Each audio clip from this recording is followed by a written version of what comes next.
We are committed to give the nation a truly festive democratic environment. Hate speeches, religious speeches, private life का criticism is what is absolutely avoidable. Political अपने जितने भी हमारे चुनाव कराने कर्मी जाएंगे उनसे मैं फिर से एक बार अपील करना चाहता हूँ, आज सुन रहे होंगे कहीं ना कहीं, कि लेवल प्लेइंग फील्ड प्रोवाइड करना उनका परम धर्म है. ಇದು ನೀತಿ ಸಂಹಿತೆ ಉಲ್ಲಂಘನೆ ಅಲ್ಲ ಅನ್ನೋದಾದ್ರೆ ಮತ್ತಿನ್ನೇನು? ಲೋಕಸಭೆ ಚುನಾವಣೆಯ ಮೊದಲ ಹಂತದ ಮತದಾನ ಇವತ್ತು ನಡೀತಾ ಇದೆ. ಆದ್ರೆ ಈ ಚುನಾವಣೆಯ ಪ್ರಚಾರ ಹೇಗೆ ನಡೀತಿದೆ? ಇಲ್ಲಿ ಚುನಾವಣಾ ಆಯೋಗ ಹೇಳಿರುವಂತಹ ಮಾದರಿ ನೀತಿ ಸಂಹಿತೆಯ ಪಾಲನೆ ಆಗ್ತಾ ಇದೆಯಾ? ಬಿಜೆಪಿ ಮತ್ತು ಅದರ ದಿಗ್ಗಜ ನಾಯಕರು ಮಾಡ್ತಾ ಇರೋದೇನು? ರಾಜಾರೋಷವಾಗಿ ನೀತಿ ಸಂಹಿತೆಯ ಉಲ್ಲಂಘನೆ ಆಗ್ತಾ ಇದ್ರು, ಆ ಬಗ್ಗೆ ಚುನಾವಣಾ ಆಯೋಗ ಏನ್ ಕ್ರಮ ಕೈಗೊಳ್ತಾ ಇದೆ? ಚುನಾವಣಾ ಆಯೋಗಕ್ಕೆ ಈಗ ಎಲ್ಲಾ ಅಧಿಕಾರನೂ ಇದೆ, ಅದನ್ನೀಗ ಯಾರು ತಡೆಯೋದಿಕ್ಕೆ ಸಾಧ್ಯ ಇಲ್ಲ. ಆದ್ರೆ ಅದು ಆ ಅಧಿಕಾರವನ್ನ ಚಲಾಯಿಸೋದು ಯಾವಾಗ? ಚುನಾವಣೆ ಘೋಷಿಸುವಾಗ ಮುಖ್ಯ ಚುನಾವಣಾ ಆಯುಕ್ತರು ಹೇಳಿದ್ರಲ್ಲ, ಎಲ್ಲಾ ಪಕ್ಷಗಳಿಗೂ ಲೆವೆಲ್ ಪ್ಲೇಯಿಂಗ್ ಫೀಲ್ಡ್ ಅನ್ನ ಖಾತ್ರಿ ಪಡಿಸ್ತೀವಿ ಅಂತ. ಅದಾಗೋದು ಯಾವಾಗ? ಮೊದಲ ಹಂತದ ಮತದಾನಕ್ಕೆ ಒಂದೇ ದಿನ ಬಾಕಿ ಇದ್ದಾಗ, ಅಂದ್ರೆ ನಿನ್ನೆ ಏಪ್ರಿಲ್ 18ರಂದು ಬಿಜೆಪಿ ಏನ್ ಮಾಡಿದೆ ಅನ್ನೋದನ್ನ ಗಮನಿಸಿದ್ರೆ ಅದು ಎಷ್ಟು ನಾಜೂಕಾಗಿ ತನ್ನ ಹಳೆ ಅಸ್ತ್ರಗಳನ್ನೇ ಸಂದರ್ಭಾನುಸಾರ ಪ್ರಯೋಗಿಸಬಲ್ಲದು ಅನ್ನೋದು ಗೊತ್ತಾಗತ್ತೆ. ಸೋಷಿಯಲ್ ಮೀಡಿಯಾದಲ್ಲಿನ ತನ್ನ ಪೋಸ್ಟ್ನಲ್ಲಿ ಬಿಜೆಪಿ ಒಂದು ಮತದ ಶಕ್ತಿ ಅಂತ ಹೇಳ್ತಾ ಅದರೊಂದಿಗೆ ರಾಮನ ವಿಗ್ರಹದ ಚಿತ್ರವನ್ನ ಬಳಸಿದೆ. ಚುನಾವಣಾ ಪ್ರಚಾರದಲ್ಲಿ ಜಾತಿ ಅಥವಾ ಕೋಮು ಭಾವನೆಗಳನ್ನು ಪ್ರಚೋದಿಸುವಂತ ಯಾವುದೇ ಅಂಶದ ಪ್ರಸ್ತಾಪ ಮಾದರಿ ನೀತಿ ಸಂಹಿತೆ ಸ್ಪಷ್ಟ ಉಲ್ಲಂಘನೆಯಾಗತ್ತೆ. ಆದ್ರೆ ಚುನಾವಣಾ ಪ್ರಚಾರದ ಸಮಯದಲ್ಲಿ ಬಿಜೆಪಿ ಮತ್ತು ಮೋದಿ ನಿರಂತರವಾಗಿ ರಾಮ ಮಂದಿರದ ಬಗ್ಗೆ, ಧರ್ಮದ ವಿಚಾರವಾಗಿ ಮಾತಾಡ್ತಾನೆ ಬಂದಿದ್ದಾರೆ. ಬಿಜೆಪಿಯ ರಾಜ್ಯ ಹಾಗೂ ಸ್ಥಳೀಯ ಮುಖಂಡರು ಚುನಾವಣಾ ಪ್ರಚಾರದ ಸಂದರ್ಭದಲ್ಲಿ ನೇರವಾಗಿಯೇ ರಾಮ ಮಂದಿರದ ವಿಷಯವನ್ನ ಹೇಳಿ ಮತಯಾಚನೆ ಮಾಡ್ತಾ ಇರುವಂತಹ ವರದಿಗಳು ಬರ್ತಿವೆ. ಮಾಧ್ಯಮಗಳು ಹಾಗೂ ಸೋಷಿಯಲ್ ಮೀಡಿಯಾದಲ್ಲೂ ಕೂಡ ಬಿಜೆಪಿ ಪ್ರಚಾರದಲ್ಲಿ ಮಂದಿರವನ್ನ ಉಲ್ಲೇಖಿಸಲಾಗ್ತಾ ಇದೆ. ನಿನ್ನೆ ಮಂಗಳೂರಿನಲ್ಲಿ ಮಂದಿರವೊಂದಕ್ಕೆ ಹೋಗಿ ಬಿಜೆಪಿಯವರು ಚುನಾವಣಾ ಪ್ರಚಾರ ಮಾಡಿದಾಗ ಅಲ್ಲಿ ಬಿಜೆಪಿ ಕಾಂಗ್ರೆಸ್ ನಡುವೆ ಜಟಾಪಟಿ ನಡೆದಿದೆ. ಹೀಗಿರುವಾಗಲೂ ಚುನಾವಣಾ ಆಯೋಗ ಏನ್ ಮಾಡಿದೆ? ನೀತಿ ಸಂಹಿತೆ ಪಾಲನೆ ಆಗುವಂತೆ ನೋಡಿಕೊಳ್ಳುವಂತಹ ಆಯೋಗದ ಪಾತ್ರದ ಬಗ್ಗೆನೇ ಗಂಭೀರ ಪ್ರಶ್ನೆಗಳಿದ್ದಿವೆ. ಅದರ ನಡುವೆನೇ ಈಗ ನೇರವಾಗಿ ರಾಮನ ಚಿತ್ರವನ್ನ ಬಳಸಿ ಮತದ ಮಹತ್ವದ ಕುರಿತು ಪೋಸ್ಟ್ ಹಾಕಿರುವಂತಹ ಬಿಜೆಪಿ ನಡೆ ವಿವಾದಕ್ಕೆ ಎಡೆ ಮಾಡಿಕೊಟ್ಟಿದೆ. ಮತ್ತು ಈ ಟ್ವೀಟ್ ಚುನಾವಣೆಗೆ ಬಾಕಿ ಇರುವಂತಹ 48 ಗಂಟೆಗಳ ಅವಧಿಯಲ್ಲಿನೇ ಬಂದಿದೆ. ನಿಜವಾಗಿ ಅದು ಅಭ್ಯರ್ಥಿಗಳು ಮತ್ತು ಪಕ್ಷಗಳು ಯಾವುದೇ ಬಹಿರಂಗ ರೂಪದಲ್ಲಿ ಪ್ರಚಾರ ಮಾಡದೇ ಇರಬೇಕಾಗಿರುವಂತಹ ಅವಧಿ. ಆದ್ರೆ ಬಿಜೆಪಿ ಮಾತ್ರ ಯಾವ ಅಂಜಿಕೆ ಅಳುಕು ಇಲ್ಲದೆ ಅಂಥದ್ದೊಂದು ಉಲ್ಲಂಘನೆಯನ್ನ ಮಾಡಿಯೇ ಬಿಟ್ಟಿದೆ ಅಂತ ಆಕ್ಷೇಪಗಳು ವ್ಯಕ್ತವಾಗ್ತವೆ. ಆ ಟ್ವೀಟ್ ಜೊತೆ ಬಳಸಲಾಗಿರುವಂತಹ ರಾಮನ ಚಿತ್ರ ಬುಧವಾರ ರಾಮನವಮಿಯ ದಿವಸ ಅಯೋಧ್ಯೆಯ ರಾಮ ಮಂದಿರದಲ್ಲಿನ ಸೂರ್ಯ ತಿಲಕ ಆಚರಣೆ ಹೊತ್ತಿನ ಚಿತ್ರ ಆಗಿದೆ.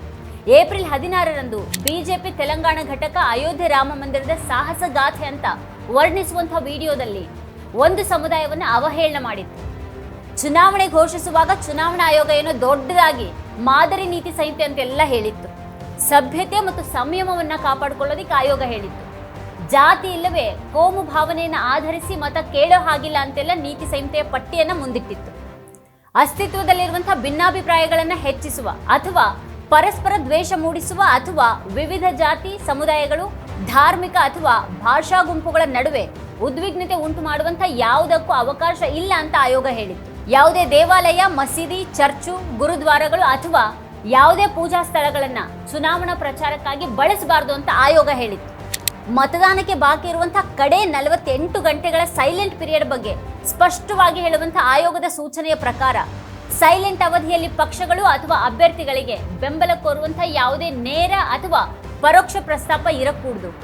ಆದ್ರೆ ಮೋದಿ ಆಗ್ಲಿ ಬಿಜೆಪಿಯವರಾಗ್ಲಿ ಈಗ ಮಾಡಿದ್ದೇನು ಮತ್ತು ಬಿಜೆಪಿಯವರು ಮಾಡ್ತಾ ಇರೋದು ಆಯೋಗದ ಕಣ್ಣಿಗೆ ಅಗೋಚರವಾಗಿ ಉಳಿತಾ ಇದೆಯಾ? ನಾಗ್ಪುರದಲ್ಲಿ ಬಿಜೆಪಿ ನಾಯಕರು ಏನ್ ಮಾಡಿದ್ರು ಗೊತ್ತಾ? ನಾಗ್ಪುರ ಲೋಕಸಭೆ ಕ್ಷೇತ್ರದ ಅಭ್ಯರ್ಥಿ ನಿತಿನ್ ಗಡ್ಕರಿ ಚುನಾವಣಾ ಪ್ರಚಾರದ ಸಂದರ್ಭದಲ್ಲಿ ರಾಮನ ಚಿತ್ರ ಇರುವಂತಹ ಪೋಸ್ಟರ್ಗಳನ್ನ ಬಳಸಿದ್ರು.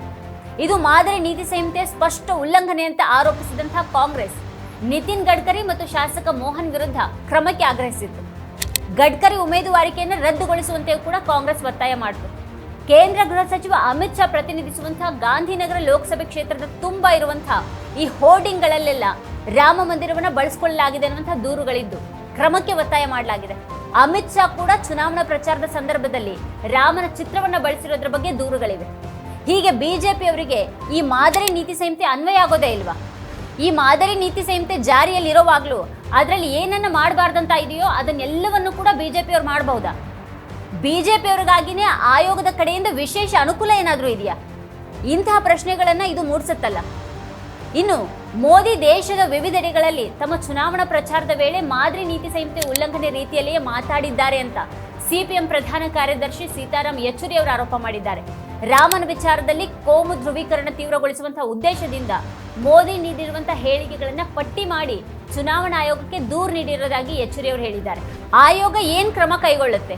ಅದು ಮೋದಿ ವಿರುದ್ಧ ಕ್ರಮ ಕೈಗೊಳ್ಳುವಷ್ಟು ಧೈರ್ಯ ಅದಕ್ಕಿದೆಯಾ? ಈ ಹಿಂದೆ ತಮಿಳುನಾಡಿನಲ್ಲಿನ ಭಾಷಣದಲ್ಲಿ ಮೋದಿ ಧಾರ್ಮಿಕ ಭಾವನೆಗಳನ್ನ ಕೆರಳಿಸುವಂತೆ ಮಾತನಾಡಿದ್ರ ಬಗ್ಗೆ ಚುನಾವಣಾ ಆಯೋಗಕ್ಕೆ ಯಾರೋ ಸಾಮಾನ್ಯರಲ್ಲ, ಮಾಜಿ IAS ಅಧಿಕಾರಿ EAS ಶರ್ಮಾ ಅವರೇ ಚುನಾವಣಾ ಆಯೋಗಕ್ಕೆ ದೂರನ್ನ ನೀಡಿದ್ರು. ಅದಕ್ಕೆ ಆಯೋಗ ಉತ್ತರಿಸಿದ ಹಿನ್ನೆಲೆಯಲ್ಲಿ ಮತ್ತೊಂದು ಪತ್ರ ಕೂಡ ಬರೆದಿದ್ರು. ಮೋದಿ ವಿರುದ್ಧ ಕ್ರಮ ಕೈಗೊಳ್ಳೋದಕ್ಕೆ ಆಯೋಗ ಹೆದರ್ತಾ ಇದೆಯಾ ಅಂತ ಅವ್ರು ಕೇಳಿದ್ರು. ತನ್ನ ಘನತೆಯನ್ನ ಕಾಯ್ದುಕೊಳ್ಳುವಂತಹ ಉದ್ದೇಶ ಕೂಡ ಆಯೋಗಕ್ಕಿಲ್ವಾ ಅನ್ನುವಂತಹ ಅನುಮಾನವನ್ನ ಕೂಡ ಅವ್ರು ವ್ಯಕ್ತಪಡಿಸಿದ್ರು. ಚುನಾವಣೆ ಘೋಷಣೆ ದಿನ ಅಷ್ಟು ದೊಡ್ಡದಾಗಿ ಬಹಳ ಶೌರ್ಯದಿಂದ ನೀತಿ ಸಂಹಿತೆ ಉಲ್ಲಂಘನೆ ವಿರುದ್ಧ ಯಾವುದೇ ಮುಲಾಜಿಲ್ಲದೆ ಕಟ್ಟುನಿಟ್ಟಿನ ಕ್ರಮ ಅಂತ ಹೇಳಿದ್ರಲ್ವೇ ಮುಖ್ಯ ಚುನಾವಣಾ ಆಯುಕ್ತರು. ಲೆವೆಲ್ ಪ್ಲೇಯಿಂಗ್ ಫೀಲ್ಡ್ ಬಗ್ಗೆ ಮಾತಾಡಿದ್ರಲ್ವಾ ಅವ್ರು ಯಾಕೆ ಮೋದಿ ವಿರುದ್ಧ, ಬಿಜೆಪಿ ಇತರ ನಾಯಕರ ವಿರುದ್ಧ ಮಾದರಿ ನೀತಿ ಸಂಹಿತೆ ಉಲ್ಲಂಘನೆಗಾಗಿ ಕ್ರಮವನ್ನು ತೆಗೆದುಕೊಳ್ಳೋದಿಲ್ಲ?